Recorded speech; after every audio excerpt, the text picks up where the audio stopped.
The Blackhawks get gypped of a potential top 10 pick while Gavin McKenna finds himself in quite the predicament.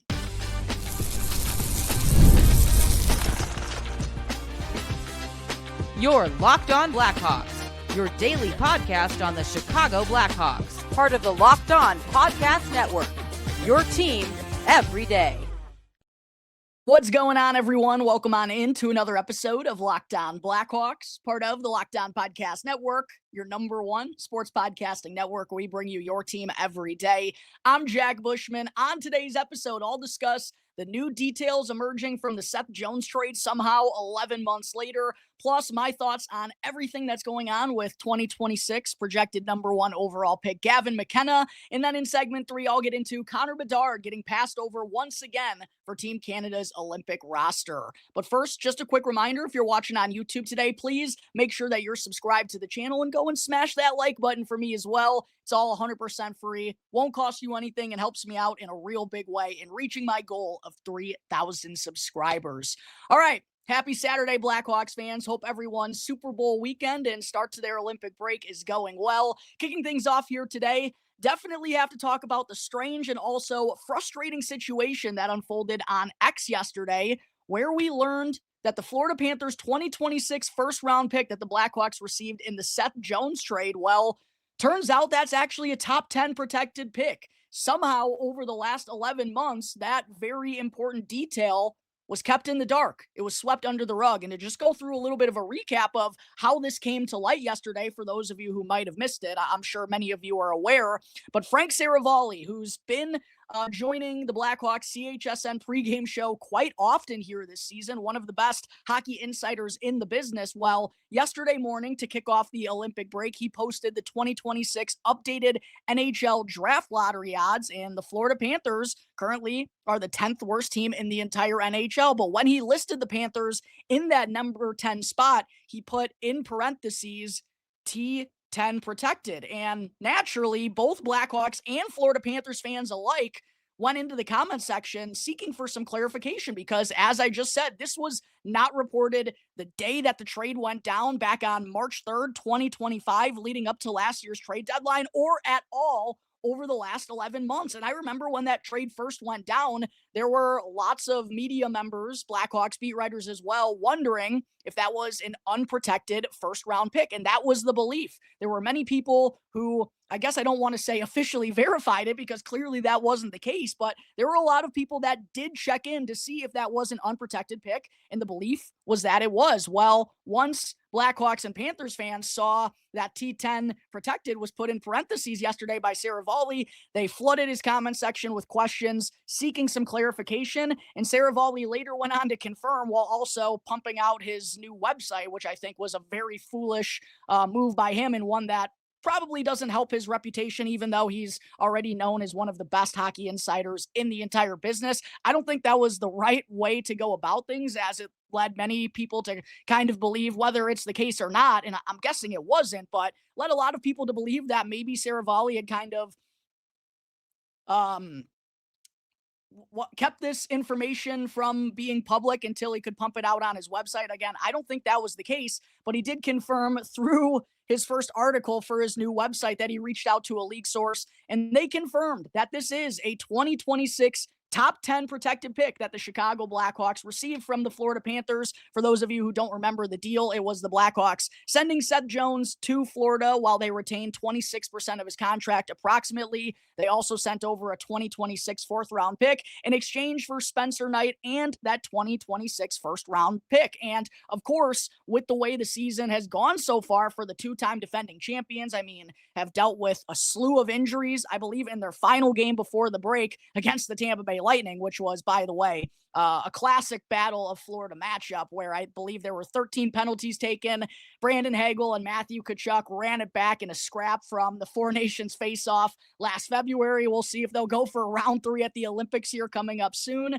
But the Panthers, I believe they had 7 or 8 regulars not playing in that final game before the break against Tampa Bay. Of course, Matthew Tkachuk has missed a large portion of the season. Now he's finally healthy. Captain Alexander Barkov, he's actually started skating again, but is expected to miss the remainder of the season. And there have been some wonders about whether the Panthers can truly get it together after the Olympic break and make a run to get back into the Stanley Cup playoffs. I believe, I forget off the top of my head, but they're either 6 or 8 points back currently of a playoff spot. And just with all the injuries you have, it doesn't seem like too far-fetched that the Blackhawks could have possibly had 2 top 10 selections in the 2026 NHL draft because, of course, they're currently, I want to say, the 4th or 5th worst team in the entire NHL. They're probably going to be selling off some veterans, bringing up some more young pieces, aka there's probably going to be some more losses down the stretch. So very good chance that the Blackhawks' own pick in 2026 is going to be a high-end choice.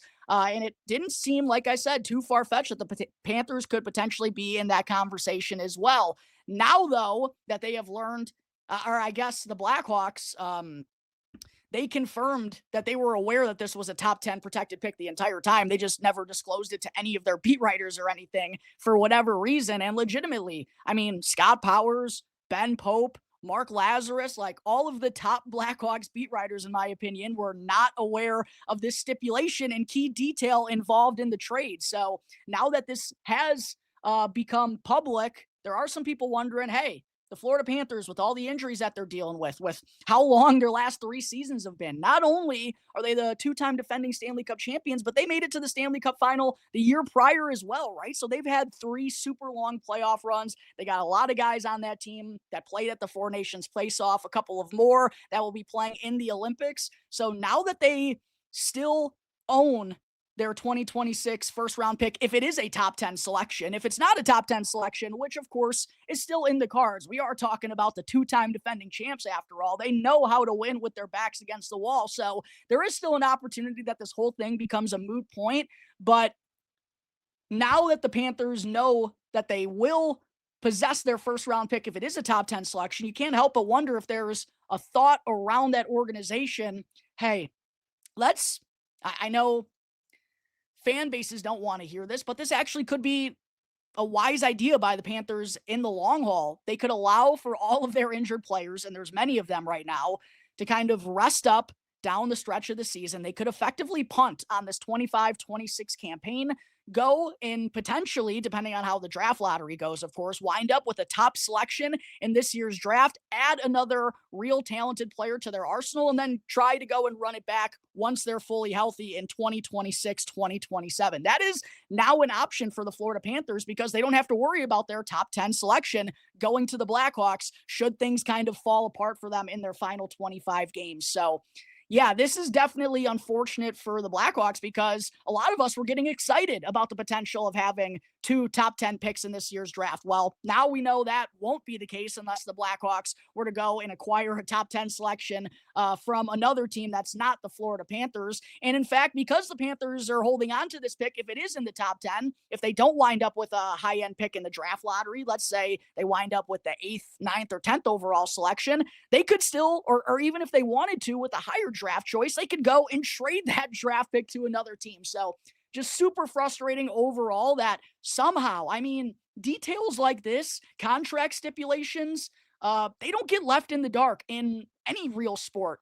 Definitely not hockey. I mean, I can't recall a situation like this off the top of my head where a very key condition involved in a trade. I mean, it was technically a conditional first round pick, and legitimately we had no idea about it for the last 11 months. And truly the most frustrating thing for me about all of this is the way that Frank Saravalli kind of handled it. And I don't mean to knock him too hard because on the show, I've given him tons of props this year for everything he's shed light on during the CHSN pregame show. I really do think he's one of the best in the business, but the way he handled yesterday's situation, like he wasn't in the wrong here whatsoever, is completely unacceptable because he said on his show when he went live a couple of hours later after this whole thing became public, he said, and I don't want to misquote him here, but he basically said something along the lines of like, I wasn't the one who misreported this. Other people did. Well, Frank, actually, you were one of the people who broke the trade going into last year's deadline, and you legitimately never mentioned this in the tweet. And so many people, posted a screenshot of that tweet that Saravalli made when the Blackhawks traded Seth Jones to the Panthers and acquired Spencer Knight. There was no mention of this by him. There was no mention of this by any of the other NHL insiders, and I'm just not sure.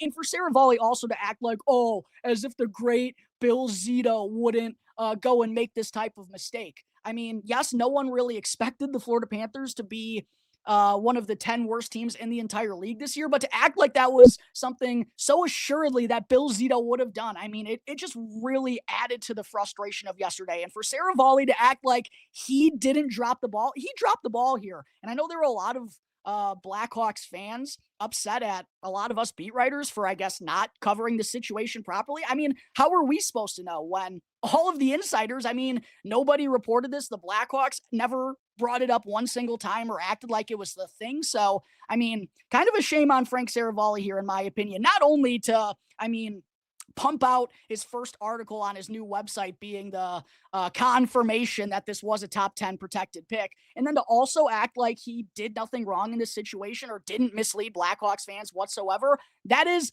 false, Mr. Frank Saravalli. So that's really what I'm upset here with in this entire situation, as well as obviously the Blackhawks potentially getting gypped of 2 top 10 selections in this year's draft.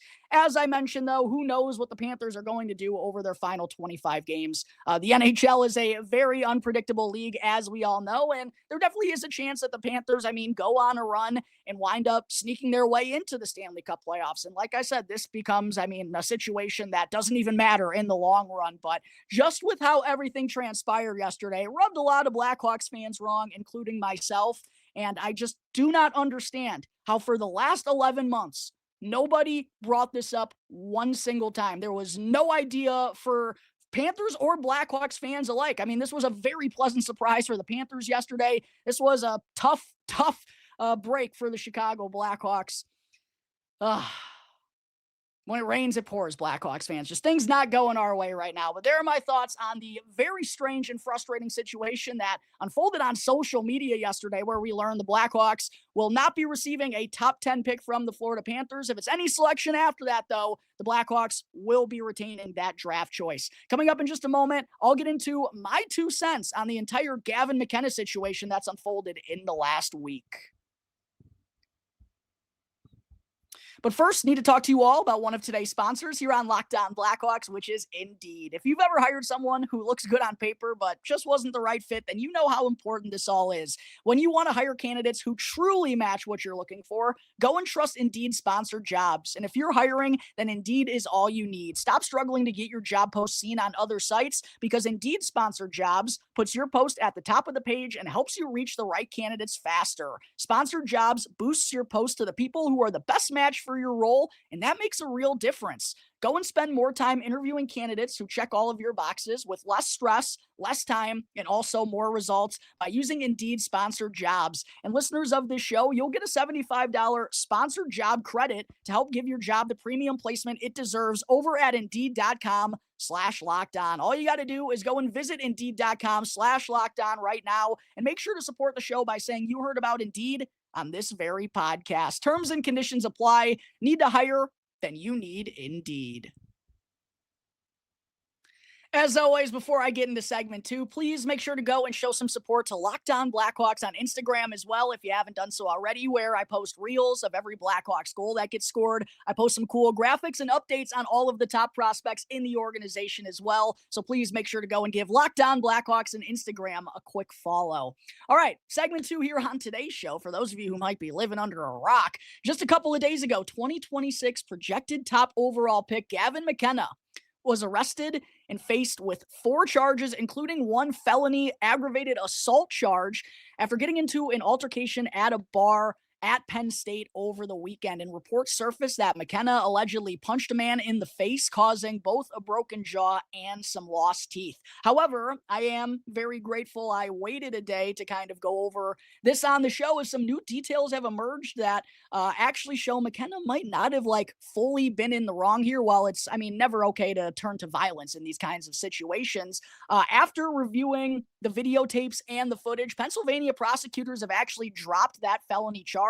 And there were initial reports of McKenna potentially facing up to 20 years in jail, which I knew was, I mean, the maximum charge. There was no way that was ever going to happen to a kid who is of his age and has a squeaky clean record, I believe, or no prior incidents, at least along these lines.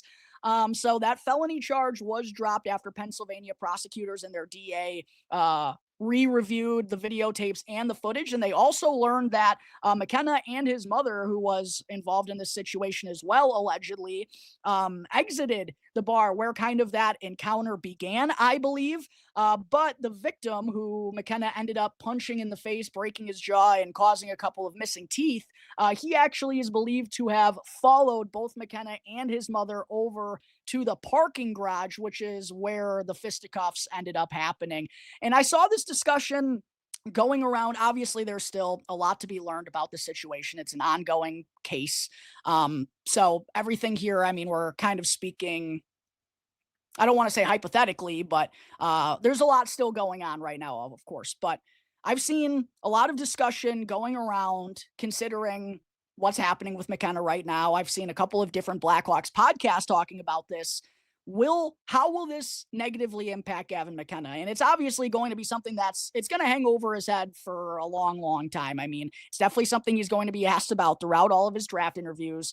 I'm sure, I mean, unfortunately for the kid, it's probably something that he's going to have to answer questions on at some point in time publicly. He's going to have to make a statement. And it's just something that, you know how social media is these days. I mean, people are going to be in his comments. People are going to be saying it all over social media for a long, long time. So it's definitely something that's going to follow him. However, I have seen a couple of different, Blackhawks podcasts and whatnot discussing whether or not this is enough for the Blackhawks to bypass on Gavin McKenna should they find themselves in that situation. Obviously, we don't know how the draft lottery is going to go. There's a lot up in the air with that as well. But I think personally, if everything that's come out about the situation is true, where McKenna and potentially his mom were getting chirped by the victim who ended up getting punched in the face, if there were some comments that were made and directed towards Gavin McKenna's mother, in which they have been reported, I mean, obviously you don't want a kid turning to violence, and you don't want a kid maybe being a little bit of a loose cannon out in the public, right? You don't want those situations to happen. But I think it would be utter ridiculous to go and make this kid an undraftable player because of the situation that happened. And again, if the reports are true about what happened leading up to McKenna punching this guy in the face, personally, I mean, I don't really have an issue with it. There are some lines that you just don't cross as a human being, and it sure sounds like that line was crossed. And from what I've heard from a couple of different sources around the league, one of them being, I'll even say, Dan Kingerski of Pittsburgh Hockey Now.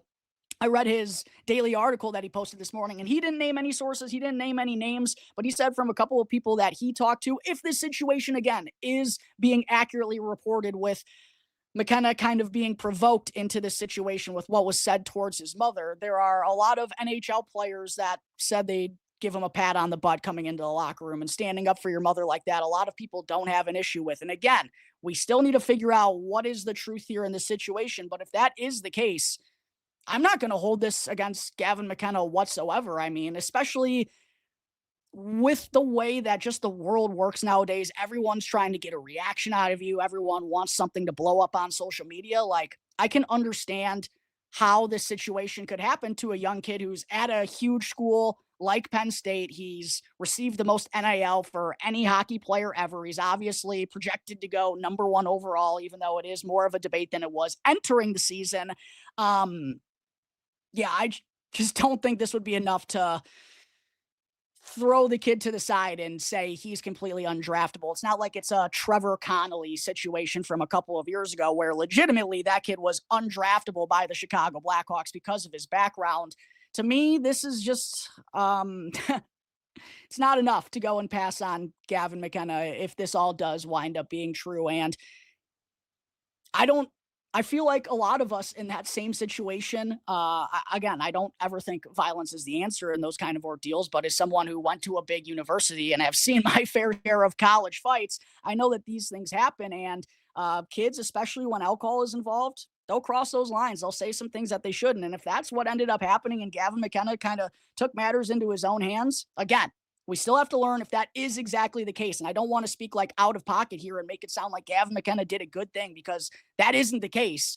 But when someone pushes your buttons like that, and if they did truly call his mother that word, I think a lot of us would have probably done the same thing in that exact situation. So to me, we're going to see what transpires in these next couple of weeks. Obviously, McKenna is still facing 3 charges. You can't go, especially if you're, potential number 1 overall pick. And surely it's going to be breaking news when the situation drops. You don't want to put yourself in those predicaments, but yeah, I think it sounds like McKenna sure was provoked to do what he did, and also at the same point in time, sounds pretty clear that the kid can throw a mean right hand. Now, on the other side of things, I don't think the kid deserved a broken jaw and to lose a couple of teeth. Even if he did cross that line at the end of the day, it is just words. And McKenna and his mother probably should have just walked away and tried to avoid the situation completely because, being quite honest, this isn't probably the last time this sort of situation is going to happen to someone like Gavin McKenna. I mean, you saw what happened with the Connor Bedard situation with that guy trying to run up on him and get autographs from him. Like, people just go I don't know what's wrong with some people in this world, but people just do not know how to act or how to properly contain themselves around, high profile people or celebrities like that. So, unfortunately, I'm sure Gavin McKenna is going to have some run-ins with people who say things at him that he's not going to like, he's not going to agree with. And hopefully this just serves as a huge learning lesson for him at a very young age, man. And I think we all make mistakes at a young age, right? So to go in harshly knock this kid for the situation that happened and to say he's an undraftable player would be, in my opinion, an absolute mistake by the Chicago Blackhawks. And I know they obviously have a controversial history in this front office is trying to do better, trying to go about everything the correct way and establish a good culture and not be involved in those kinds of situations ever again that they found themselves in.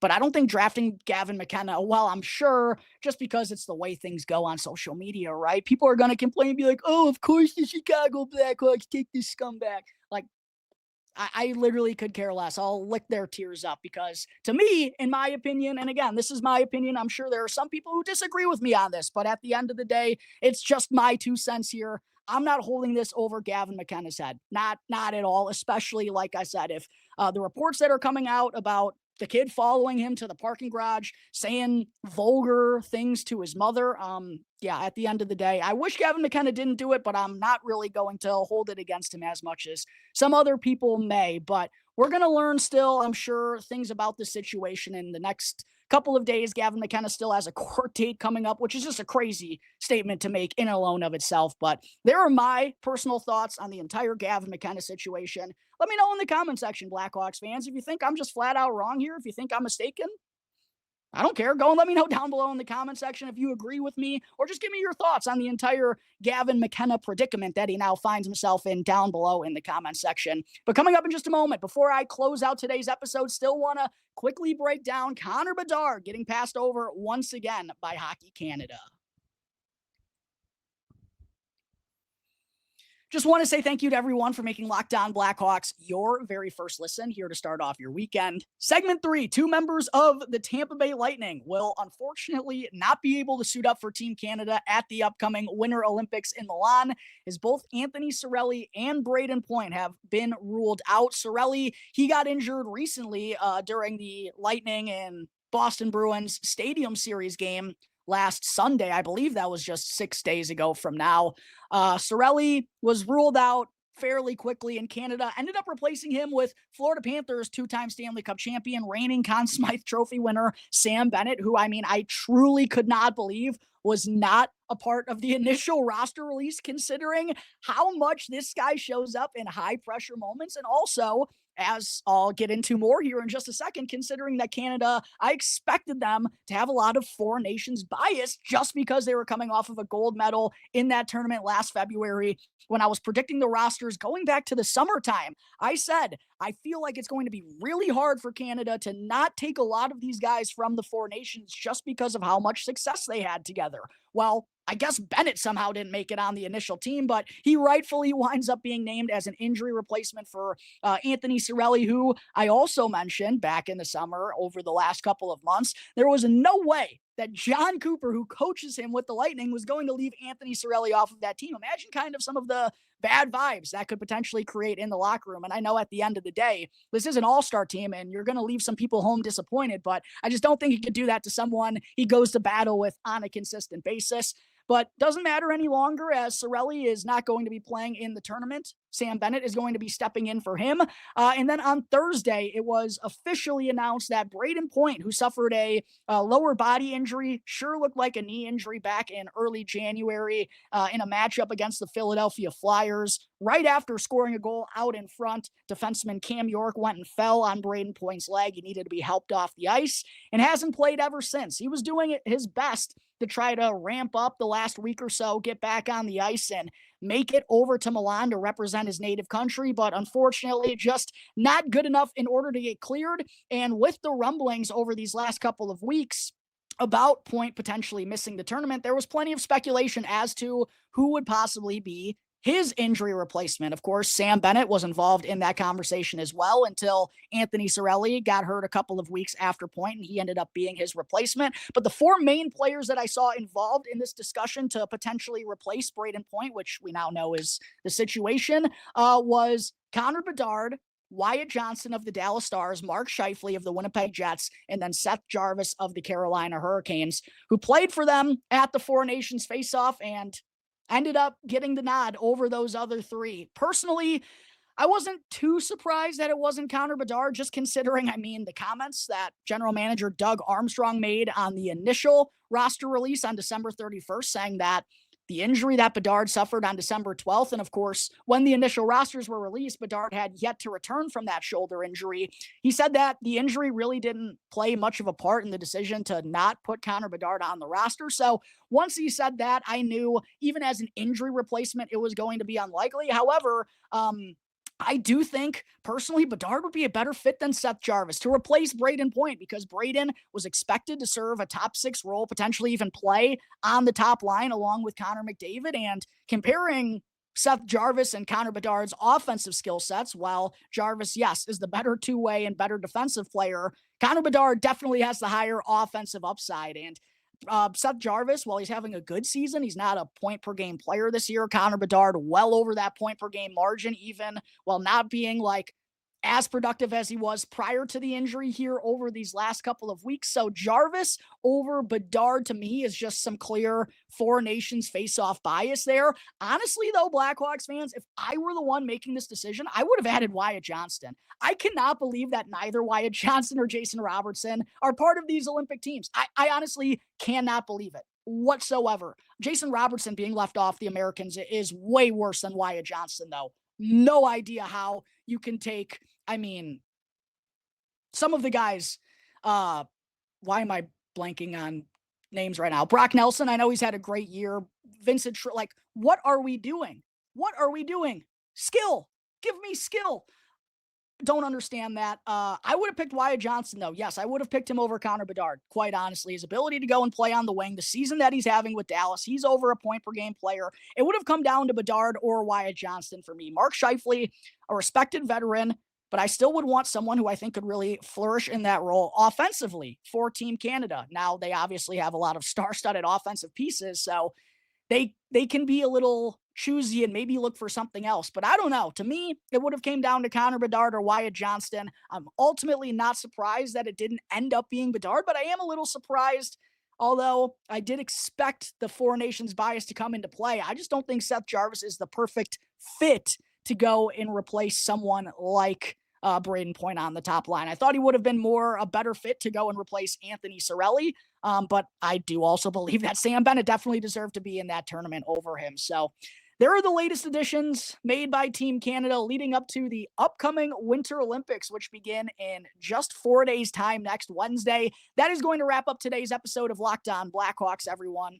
As always, thank you all again for joining me on the show. Make sure to subscribe to Locked On Blackhawks on YouTube if you haven't done so already. And also, even if you are someone who regularly watches on YouTube, make sure to follow Locked On Blackhawks for free wherever you may be listening to your podcast. That way, you can get the episode on the go on your way to or from from work, during your lunch break, whatever it may be. And if you want to check me out on social media, you could do so basically anywhere. At Jack Bushman 2. That's my account on X. For my Strictly Blackhawks X account, that can be found at Talkin' Hockey. Give that a follow as well so you don't miss any of the latest Blackhawks news and updates. Until the next episode, everyone, enjoy the rest of your weekends. Enjoy Super Bowl Sunday, and I'll see you all next time on the Locked On Blackhawks podcast, part of the Locked On Podcast Network, your team every day.